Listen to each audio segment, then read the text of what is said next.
ஓம் ஸ்ரீ குருபியோ நமக. ஓம் ஸ்ரீ மகாபெரியவா சரணம். வரும் அக்டோபர் 4ஆம் தேதி சனிக்கிழமை இந்த மாதத்துல வரக்கூடிய சனி பிரதோஷம். இப்ப நம்ம சொல்லக்கூடிய இந்த இலைய விளக்கேற்றக்கூடிய எண்ணெயில போட்டு தீபம் வைக்கிறதால இதுவரை உங்களை பிடித்திருந்த எல்லா விதமான கஷ்டங்களும் விலகி வாழ்க்கையில நல்லது மட்டுமே நடக்கும். அது என்ன இலை, அந்த தீபத்தை எத்தனை மணிக்கு ஏற்றணும்னு பார்க்கறதுக்கு முன்னாடி நம்மளோட வீடியோஸை இப்போதான் நீங்கள் ஃபர்ஸ்ட் டைம் பார்க்குறீங்கன்னா மறக்காம சப்ஸ்கிரைப் பண்ணிக்கோங்க. தொடர்ந்து இது மாதிரி அப்டேட் தெரிஞ்சுக்கிறதுக்கு பக்கத்தில் நோட்டிஃபிகேஷன் பெல்லை கிளிக் பண்ணி ஆல் அப்படிங்கிற செலக்ட் பண்ணிக்கோங்க. இப்போ என்ன இலையை போட்டு என்ன மாதிரி தீபத்தை ஏற்ற போகிறோம் அப்படிங்கிற பற்றி தெளிவாக தெரிஞ்சுக்கலாம். பிரதோஷம் அப்படிங்கிறதே சிறப்பு தான். அந்த பிரதோஷம் சனிக்கிழமையில வந்திருக்கிறது கூடுதல் விசேஷம். ஒருத்தவங்களுக்கு வாழ்க்கையில எந்த விதமான தோஷங்கள் பிடித்திருந்தாலும் அந்த தோஷத்துக்கு நிவர்த்தி கொடுக்கக்கூடியது இந்த ஒரு பிரதோஷ வழிபாடு. சிவபெருமான் பிரதோஷ வேலையில நம்ம வணங்கும் போது நம்ம கேட்கக்கூடிய வரத்தை வாரி வழங்கிடுவாராம். அதுலயும் சனி பிரதோஷம் கூடுதல் விசேஷம். இந்த அக்டோபர் மாசத்துல நமக்கு வரக்கூடிய 2 பிரதோஷமும் சனி பிரதோஷமா தான் வந்திருக்கு. ஆனா அக்டோபர் 4ஆம் தேதி வரக்கூடிய பிரதோஷம் சனி பிரதோஷம் இருக்குல்ல, அது கூடுதல் சிறப்பு. ஏன்னா அக்டோபர் 4ஆம் தேதி வரக்கூடிய சனி பிரதோஷம் தான் புரட்டாசி மாசத்துல வரக்கூடிய, அதுவும் சனிக்கிழமையில வரக்கூடிய சனி பிரதோஷம். அக்டோபர் 18ஆம் தேதி வரக்கூடிய சனி பிரதோஷம் ஐப்பசி மாதம் பிறந்துருது. புரட்டாசியில சனிக்கிழமையில விசேஷமா நம்ம கொண்டாடுவோம். அப்படிப்பட்ட சனிக்கிழமையில சனி பிரதோஷம் வந்திருக்கிறதுக்கு நம்ம கொடுத்து வச்சிருக்கணும். எல்லா வருடமும் புரட்டாசி மாசத்துல இதே மாதிரி சனிக்கிழமைகளை சனி பிரதோஷம் வர்றதுக்கு வாய்ப்பு ரொம்ப கம்மி. நமக்கு இந்த வருஷம் வந்திருக்கு. மாதம் மாதம் வளர்பிறைக்கு பிறகும் தேய்பிறைக்கு பிறகும் வரக்கூடிய திரியோதசி திதி தான் பிரதோஷம். அதுல இந்த பிரதோஷ வேலை அப்படிங்கிறது மாலை 4:30 மணிலேருந்து 6 மணி. இந்த நேரத்துல எல்லா விதமான கோவில்கள்லையும் சிவபெருமானுக்கு அபிஷேக ஆராதனைகள் நடக்கும். குறிப்பா நந்தி தேவருக்கும் அதே அபிஷேகங்கள் நடக்குமா. அப்படிப்பட்ட நேரங்கள்ல நாம் அந்த அபிஷேகத்தை கண்குளிர பார்த்துட்டு நந்தி தேவர் காதுல நம்மளோட கோரிக்கையை முன்வைக்கும் போது நந்தி தேவர் அதை நேரடியா சிவபெருமான் கிட்ட ஒப்படைப்பார். அப்படிங்கிறது தான் பிரதோஷத்தை கலந்துக்கிறதுக்கு வழிபடுறதுக்கான முக்கியமான நோக்கம். பிரதோஷம் வரக்கூடிய அந்த திரியோதசி திதி அப்படிங்கிறது அக்டோபர் 4ஆம் தேதி மதியம் 2:38 ஆரம்பிக்குது. அது மறுநாள் அக்டோபர் 5ஆம் தேதி மதியம் 1:24 வரைக்கும் இருக்கு. பிரதோஷத்துக்கான எந்த ஒரு வழிபாடு செய்யறதா இருந்தாலும் அக்டோபர் 4ஆம் தேதி மதியம் 2:30 மேல நீங்க செஞ்சுக்கலாம். கிரகதோஷ பாதிப்புகள்லயே சனி கிரகதோஷ பாதிப்புகள் ரொம்ப மோசமானது. கொடுப்பதும் கெடுப்பதும் சனி பகவான் தான். அப்படி சனி கிரகதோஷத்தால ஏற்படக்கூடிய பாதிப்புகள் படிப்படியா குறையணும். குடும்பத்துல ஒரு 5 நபர்கள் இருக்கீங்கன்னா அந்த 5 நபர்கள்ல யாராவது ஒருத்தவங்களுக்கு சனி தோஷம் இருக்கும். அந்த ஒரு தோஷம் மற்ற பேரையும், அதாவது குடும்பத்தினுடைய மற்ற நபர்களையும் பாதிக்கலாம். அப்படிப்பட்ட விஷயங்கள் படிப்படியா குறையறதுக்கு சிவபெருமானை சனி பிரதோஷம் அன்னைக்கு வழிபடும் போது சனி கிரகதோஷ பாதிப்புகள் படிப்படியா குறையும். தோஷ பாதிப்புகள் ஓங்கி விழாம தாங்கி விழும். மாலை 4:30 மணிலேருந்து 6 மணி இந்த 1.5 மணி நேரத்துல பிரதோஷ வேலையில கோவிலுக்கு போயிட்டு கலந்துக்கோங்க.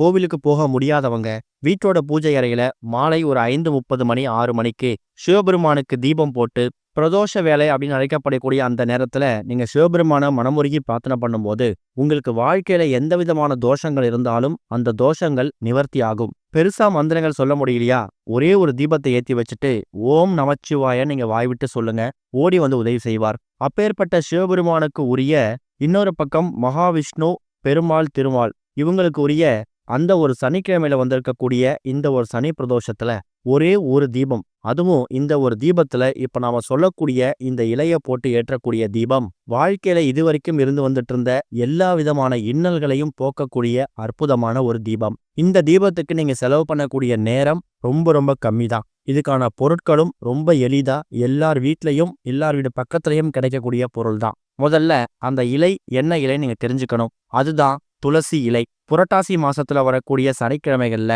துளசி இலைக்கு எந்த அளவுக்கு முக்கியத்துவம் கொடுப்போம் அப்படிங்கிறது நம்ம எல்லாருக்குமே தெரியும். அக்டோபர் 4ஆம் தேதி சனி பிரதோஷம் வந்திருக்கக்கூடிய இந்த சனிக்கிழமை இருக்குல்ல, இது புரட்டாசியோட 3வது சனிக்கிழமை. சனிக்கிழமைகள்ல புரட்டாசி சனிக்கிழமைகள்ல துளசி இலை ரொம்ப மகிமை வாய்ந்த ஒரு பொருள். எல்லார் வீடுகள்லையும் துளசி தீர்த்தம் தயார் செய்து பெருமாளுக்கு முன்னாடி வச்சு நம்ம படைப்போம். துளசி செடி வாசத்துல மகாவிஷ்ணு மகாலட்சுமி தயார் வாசம் செய்யறாங்களாம். யாரும் ஒருத்தவங்க வீட்டுல துளசி செடி இருக்குதோ அந்த வீட்டுல கெட்ட சக்திகளே இருக்காதாம். துளசி செடி எடுத்துக்கிட்டீங்கன்னா அதுல குறைஞ்சது ஒரு 50லேருந்து 100 இலைகளாக இருக்கும். அந்த ஒரு இலையிலையும் மகாவிஷ்ணு மகாலட்சுமி தயார் வாசம் செய்யறதா ஐதீகம். அப்பேற்பட்ட மகிமை வாய்ந்த துளசி இலைகளை ரொம்ப அதிகமா பறிச்சுட்டு வரணும்னு அவசியம் இல்லை.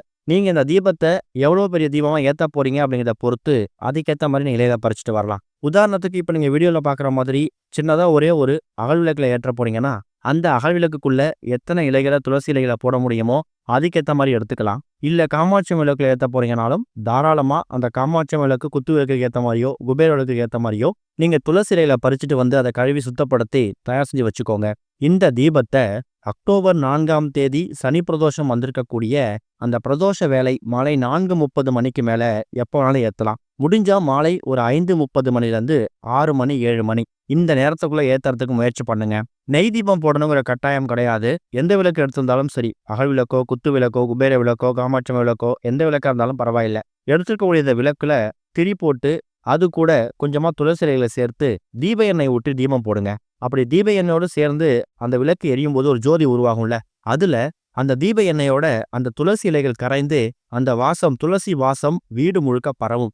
இந்த தீபத்தை சிவபெருமான் போட்டோக்கு முன்னாடி நீங்க ஏற்றி வைக்கணும். ஒரே நேரத்துல 2 விதமான கடவுளோட அருளை ஒரு சேர பெறது மட்டும் இல்லாம சிவபெருமானை வணங்கிட்டு கூடவே அந்த துளசி இலைகளை அந்த தீபத்துக்குள்ள போடும்போது அந்த துளசி இலைகள் வாசனை அந்த தீபம் முழுக்க வீடு முழுக்க பரவும் போது மகாவிஷ்ணு மகாலட்சுமி தாயார் இவங்க 2 பேருமே புரட்டாசி சனிக்கிழமை அன்னைக்கு உங்க வீட்டுக்குள்ள வந்து ஆதிக்கம் செலுத்துவாங்க. இது எவ்வளவு பெரிய புண்ணியம் தெரியுமா?